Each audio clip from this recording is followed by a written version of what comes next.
حضرت سعصہ بن ناجیہ رضی اللہ تعالی عنہ در رسول صلی اللہ تعالی علیہ وسلم پر کلمہ پڑھنے آئے۔ مسلمان ہونے کے بعد نبی کریم صلی اللہ تعالی علیہ وسلم کی بارگاہ میں عرض کرنے لگے، یا رسول اللہ علیہ السلام، ایک بات پوچھنی ہے۔ حضور علیہ السلام نے فرمایا، پوچھو۔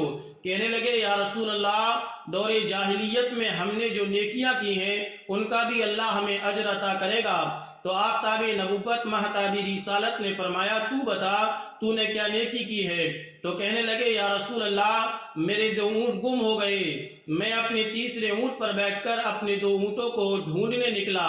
میں اپنے اونٹوں کو ڈھونڈتے ڈھونڈتے جنگل کے اس پار نکل گیا جہاں پرانی آبادی تھی۔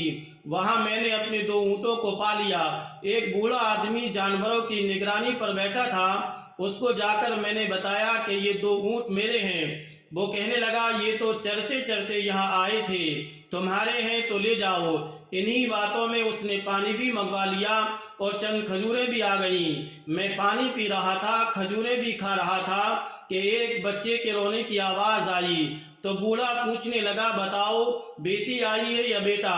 میں نے پوچھا، بیٹی ہوئی تو کیا کرو گے؟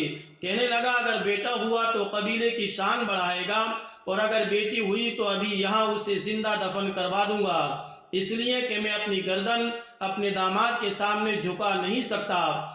میں بیٹی کی پیدائش پر آنے والی مصیبت برداشت نہیں کر سکتا، میں ابھی دفن کروا دوں گا۔ حضرت سعصہ بن ناجیہ فرمانے لگے، یا رسول اللہ، یہ بات سن کر میرا دل نرم ہو گیا۔ میں نے اس سے کہا، پھر پتہ کرو کہ بیٹی ہے یا بیٹا۔ اس نے معلوم کیا تو پتہ چلا کہ بیٹی آئی ہے۔ میں نے کہا، کیا واقعی تو دفن کرے گا؟ کہنے لگا، ہاں۔ میں نے کہا، دفن نہ کر، مجھے دے دے، میں لے جاتا ہوں۔ یا رسول اللہ، وہ مجھ سے کہنے لگا، اگر میں بچی تم کو دے دوں تو تم کیا دو گے؟ میں نے کہا، تم میرے 2 اونٹ رکھ لو، بچی دے دو۔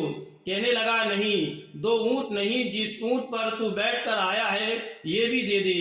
حضرت سعصہ کرنے لگے، ایک آدمی میرے ساتھ گھر بھیج دو، یہ مجھے گھر چھوڑ کر آئے، میں یہ اونٹ اسے واپس کر دوں گا۔ یا رسول اللہ، میں نے 3 اونٹ دے کر ایک بچی لے لی۔ اس بچی کو لا کر میں نے اپنی کنیز کو دے دیا، نوکرانی اسے دودھ پلاتی۔ یا رسول اللہ، وہ بچی میری داڑھی کے بالوں سے کھیلتی اور میرے سینے سے لگتی۔ حضور، پھر مجھے نیکی کا چسکا لگ گیا۔ پھر میں ڈھونڈنے لگا کہ کون سا قبیلہ بچیاں دفن کرتا ہے۔ یا رسول اللہ، میں 3 اونٹ دے کر بچی لایا کرتا۔ کہ اللہ کے رسول، میں نے 360 بچیوں کی جان بچائی ہے، میری حویلی میں 360 بچیاں پلتی ہیں۔ حضور، مجھے بتائیے، میرا مالک مجھے اس کا اجر عطا کرے گا؟ کہتے ہیں کہ عفو عطا فرمانے والے آقا کے چہرے کا رنگ بدل گیا، داڑھی مبارک پر آنسو گرنے لگے۔ مجھے سینے سے لگایا، میرا ماتھا چوم کر فرمانے لگے، یہ تجھے اجر ہی تو ملا ہے، رب قدیر نے تجھے دولت ایمان عطا کر دی ہے۔ میرے حضور نے فرمایا، یہ تیرا دنیا کا اجر ہے، اور تیرے رسول کا وعدہ ہے، قیامت کے دن رب کریم تمہیں خزانے کھول دے گا۔